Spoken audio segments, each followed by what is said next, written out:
Hey everyone, welcome to The Zest, the official podcast of Orange Coast Magazine. I'm Chelsea Ranieri, and today's guest is the CEO of Birdwell, a men's and women's clothing brand which was started in Santa Ana in 1961. He's also held executive positions at brands including Nixon and Electric.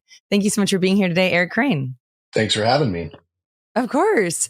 I am such a huge fan of Birdwell, and so is my husband. So I'm so excited to get to talk with you. I love that. So you were born in New Jersey and raised in New York. What eventually brought you out to California? My mom, my mother and father met at a young age surfing, and my mother fell in love with surfing and not necessarily my dad. So they split up when I was quite young, and she just kept chasing waves. So she went from New York to the Jersey Shore, and then from the Jersey Shore to California. And then she just kept going to Hawaii, and she's been in Hawaii for 35 years surfing. She's 77 and still surfs every day in Waikiki. That's amazing. Yeah. And then after high school, you eventually went to Hawaii to pursue a career in surfing. Tell me about that. Yeah. I thought growing up in San Clemente, there's such a high level of surfing around. And I really thought that I had a shot, which I didn't, but I thought I did. So I took myself to Hawaii. I was always been a bigger guy. So I thought maybe bigger waves would be a good fit. And I got over there, and it's a pretty funny story of what happened to me when I got there, but happenstance led me to living on pipeline on the North Shore, right like in the lion's den, so to speak, like the biggest, heaviest waves in Hawaii with the best guys in the world. And I had an incredible experience living there. And my mother came to visit me, and apparently she fell in love.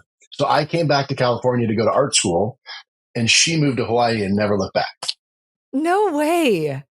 That's so cool. Who were some of the people that you were associated with when you were living in Pipeline?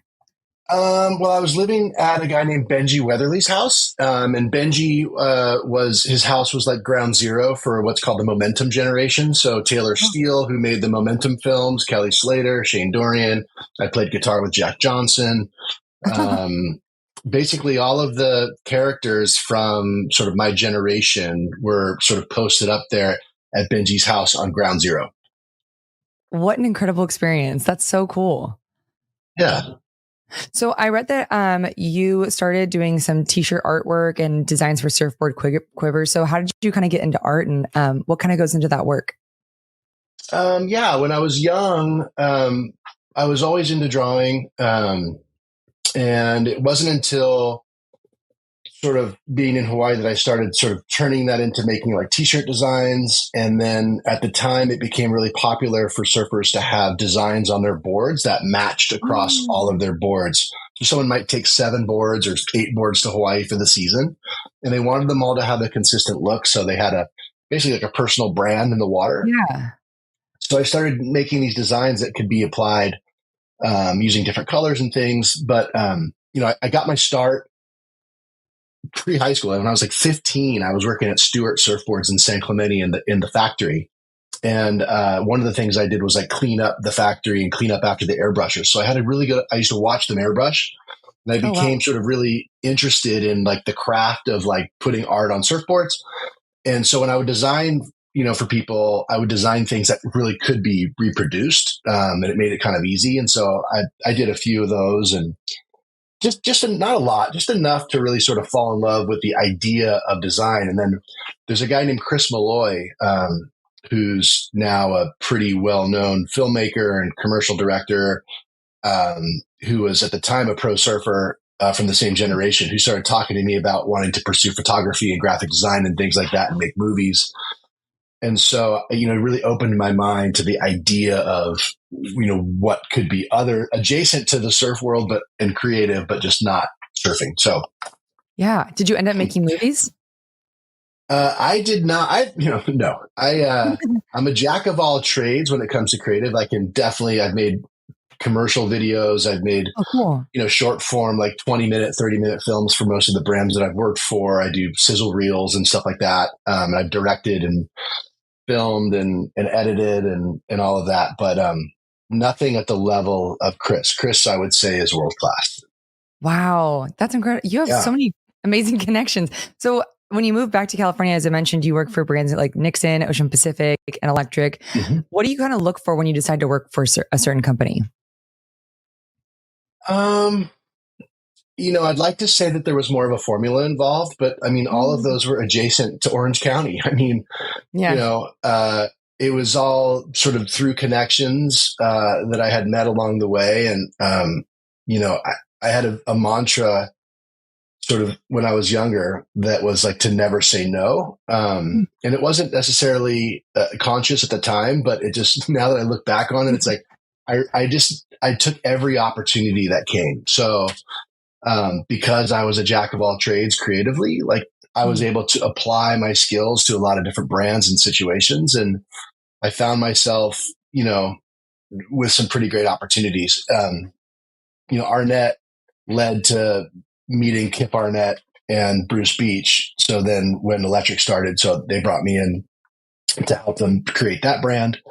So that's how I was involved there because we worked together at Arnett.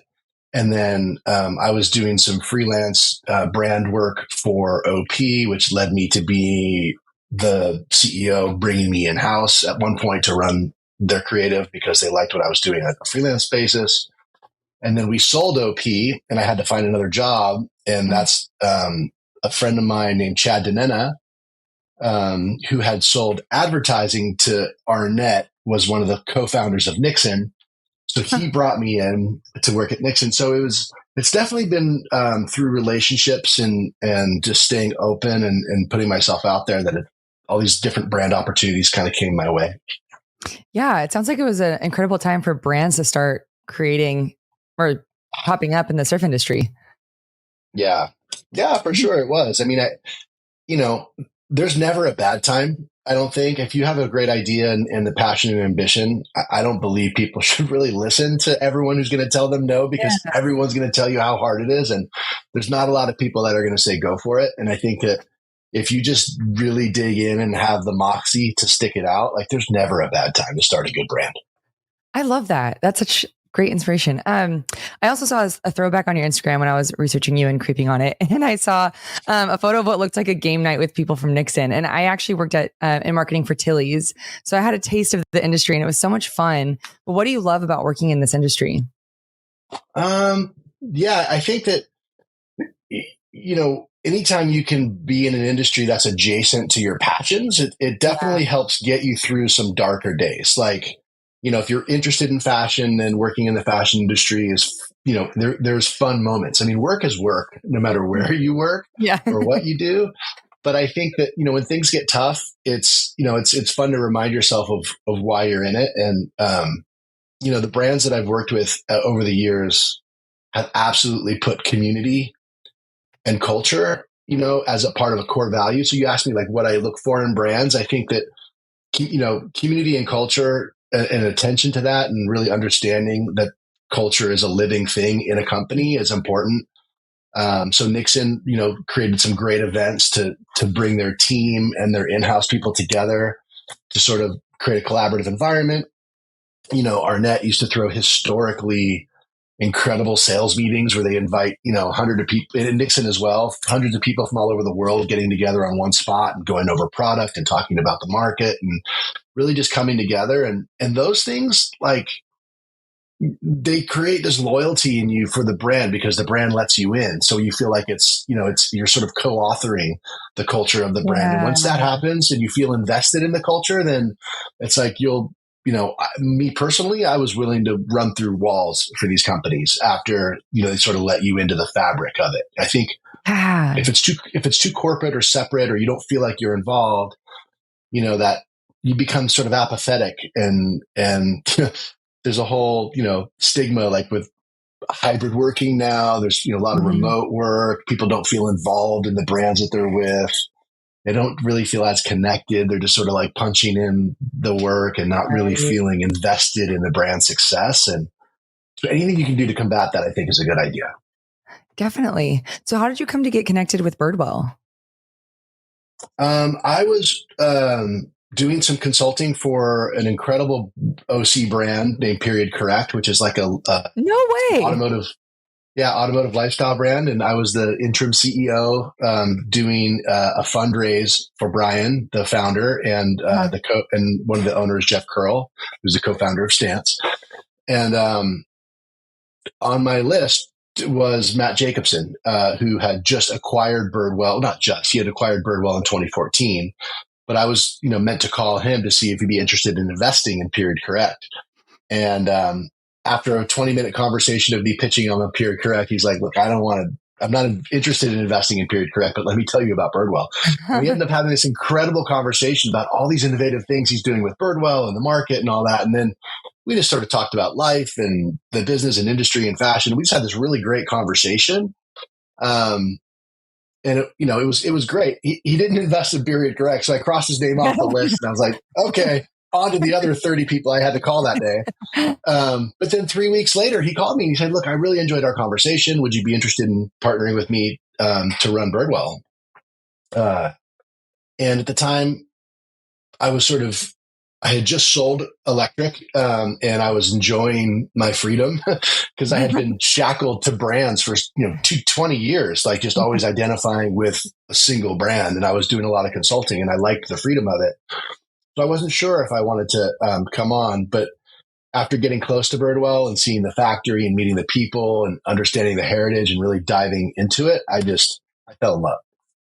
Yeah. So for listeners who may not know or who aren't familiar with the brand, can you talk a little bit about that heritage?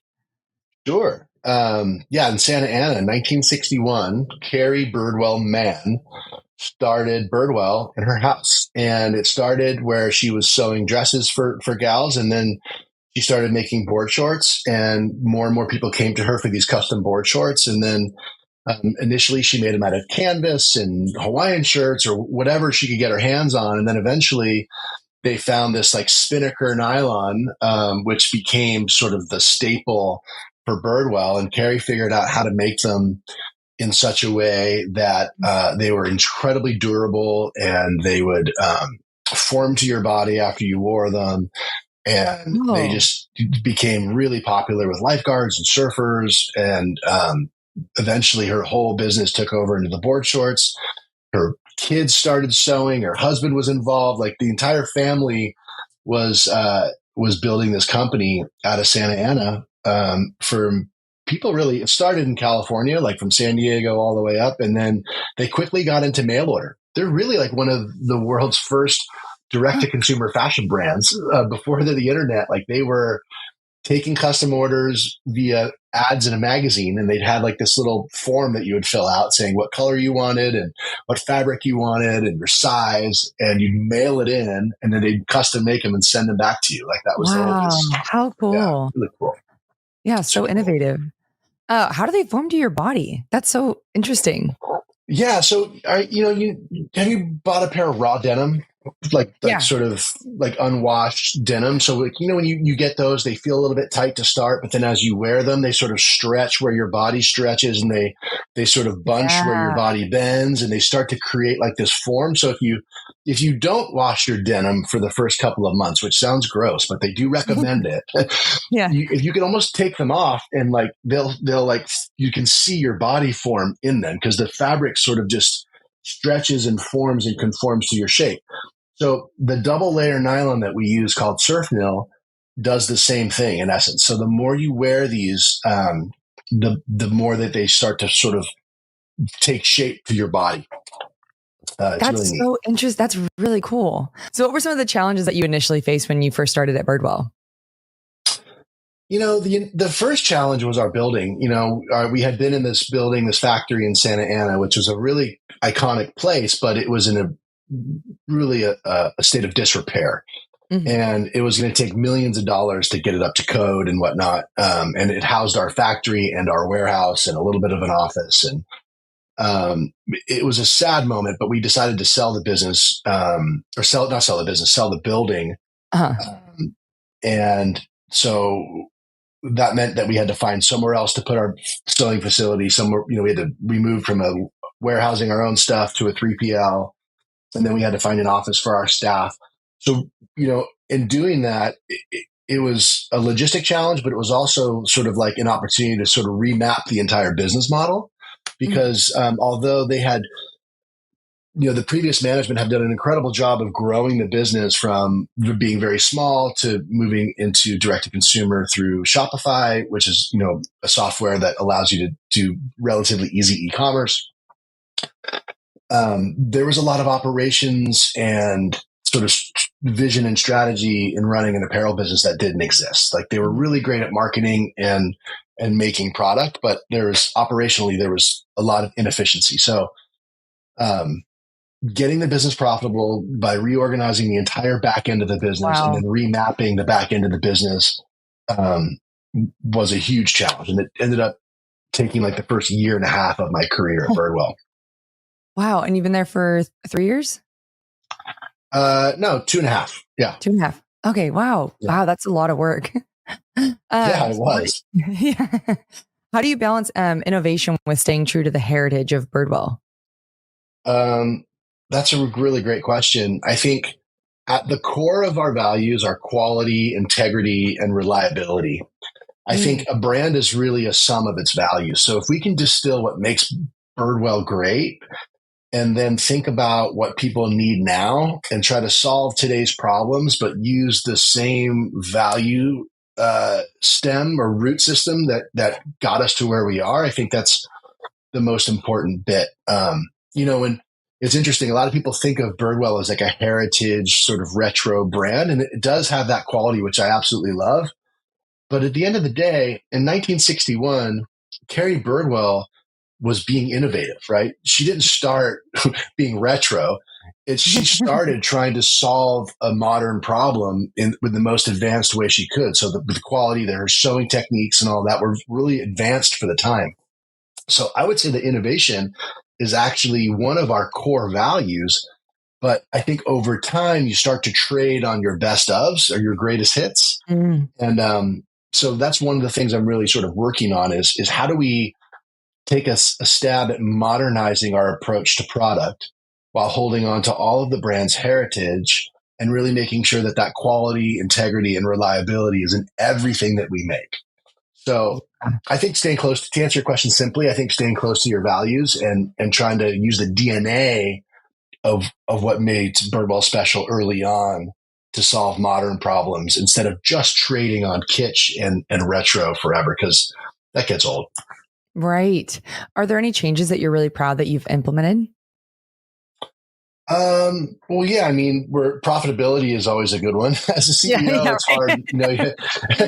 You want to measure, your success on, how many new followers or how much, revenue growth and all that. But I mean, really building the back end to be self-sustaining is probably what I'm most proud of in the short time that I've been there. But, we've also taken some, really nice steps towards having a 4-season product line. Birdwell's been known for being just board shorts for many, many years. So we've introduced a lot of new products that are resonating well with the customer base, like some really great sweaters and jackets. We've got some great pants coming. So, I guess I'm proud of the team that we've been building, and I'm proud of the roadmap that's ahead of us. I mean, I'm just really excited for the future of Birdwell, to be honest. Yeah. Well, speaking of the future, what are some of your long-term goals for Birdwell? I think Birdwell, the way I think of it is the shoe, and the shoe that Birdwell Birdwell's America's heritage beach brand, right? That footprint that it deserves to be, on par with like Filson or Dickies in workwear, and like a heritage brand, like heritage denim brand Levi's, heritage workwear Dickies, Carhartt. I think heritage beach brand like Birdwell very much should be known worldwide as America's heritage beach brand. So in growing to that footprint, there's probably, $50-60 million of growth in revenue, but there's also, product lines and, housewares and kids and women's. And, we released a beach chair last summer that went nuts, and we sell a lot of towels, and I did candles this year, and they did incredible. So I feel like the roadmap for Birdwell is to really sort of grow into the lifestyle brand that it is meant to be, and to start to compete with some of the brands that capture that mind share now. Like, There's some bigger brands out there like Marine Layer and Faraday and Outerknown that are, on paper much bigger than Birdwell, but lack the heritage and the history and authenticity that Birdwell carries. So I think the future of Birdwell is to really sort of claim its position as America's heritage beach brand born in Orange County. Yeah. God, that got me like excited. I was like, yeah, do it. That sounds amazing. So Birdwell has amazing collaborations with brands like Seeger, Pendleton, and even with the Grateful Dead. How do you guys decide who to collaborate with? And do we have any collaborations that you can shout out that are coming up? Yeah. I think because we've been around for so long and it's really, it really hasn't deviated from its course. Like Birdwell, if anything, has been sort of very pure to its own mission. So there's a lot of fans out there for Birdwell. So sometimes we reach out to brands based on either a product line or an audience that we'd like to get closer to. But most times it's like the phone rings. People reach out to us. Like we sort of just vet.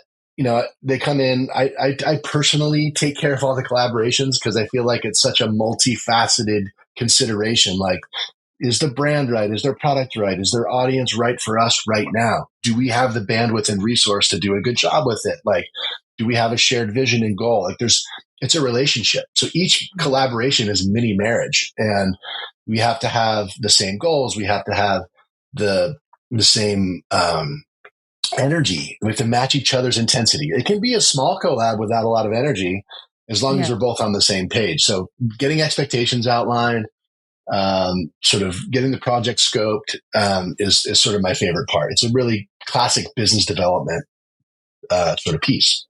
But I mean, Birdwell's past collabs, it's crazy. Like some of the brands that we've worked with, it's unbelievable. And some of the ones coming down the pipe are incredible. Like next year is packed with collabs.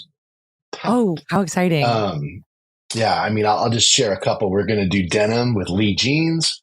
We've got a women's capsule coming with Cynthia Rowley. What? We've got a fitness collection coming with 10,000s. We've got a fashion surf shop concept coming with Todd Snyder in collaboration with John Hardy. Oh my God. We're launching a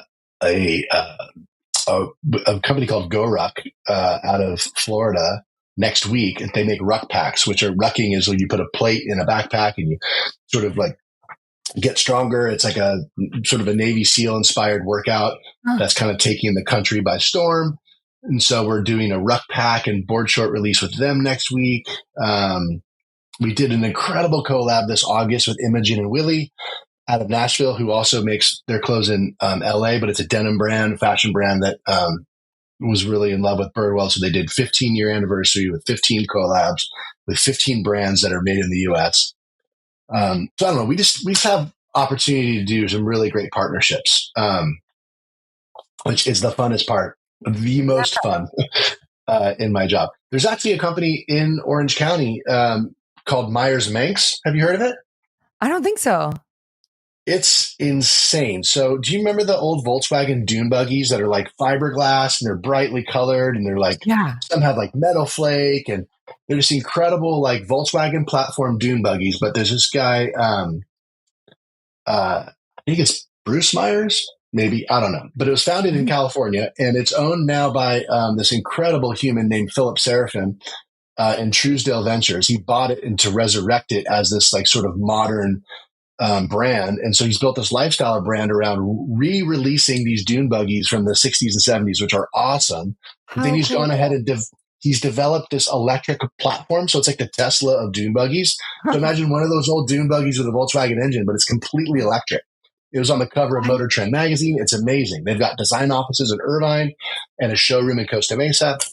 How have I never heard of it? This is so cool. I have no idea, but you got to look them up because we're doing a collab with those guys, which is amazing. They're like the Birdwell of cars. And so I just feel like it's a marriage made in heaven. They're like a California lifestyle brand in the automotive industry, and they're really doing some amazing things. So you guys are you going to do a Birdwell car? Yeah, we're going to do a Birdwell styled car. And then we have an apparel line that we developed using their branding, which is going to be awesome. God, how cool. Well, there's so much amazing stuff to look forward to at Birdwell, but We are coming to the end of our time. But before I let you go, I have three final questions for you that we call the thoughtful three. So first off, obviously everything we've talked about, you're such an incredible leader, but how have your views on leadership evolved over time? Yeah, I'd say the most significant shift in me internally was realizing that leadership was not about increasing or trying to level up my performance. It was about inspiring others to level up their performance and to teach other people how to seek. Because I think if we can teach the value of curiosity and self-improvement and then have a shared vision, like that's when the entire team becomes effective. And if the entire team's effective, then I become successful. And I think when I was younger, I thought that the harder I worked and the more that I knew and the more that I did, that would make me a great leader and be successful. And I think that paradigm shift has really unlocked a lot for me. Definitely. And then what was the best advice that you received when you were first starting out? Never say no. Yeah. commit and figure it out, don't give up. I just think that, some people are scared of hard work or thinking that like things will be tough. And I think that sticking things out and working through that phase teaches you about yourself and you learn exponentially more. Definitely. And then lastly, what qualities or characteristics do you feel have been instrumental in your success? Lately, it's listening. Interesting. I spent a lot of my career talking, and I feel like the better listener that I've become has made me a better leader. I love that. Well, thank you so much for doing this. This was so much fun. I had such a great time getting to talk with you. Thank you, Chelsea. Of course.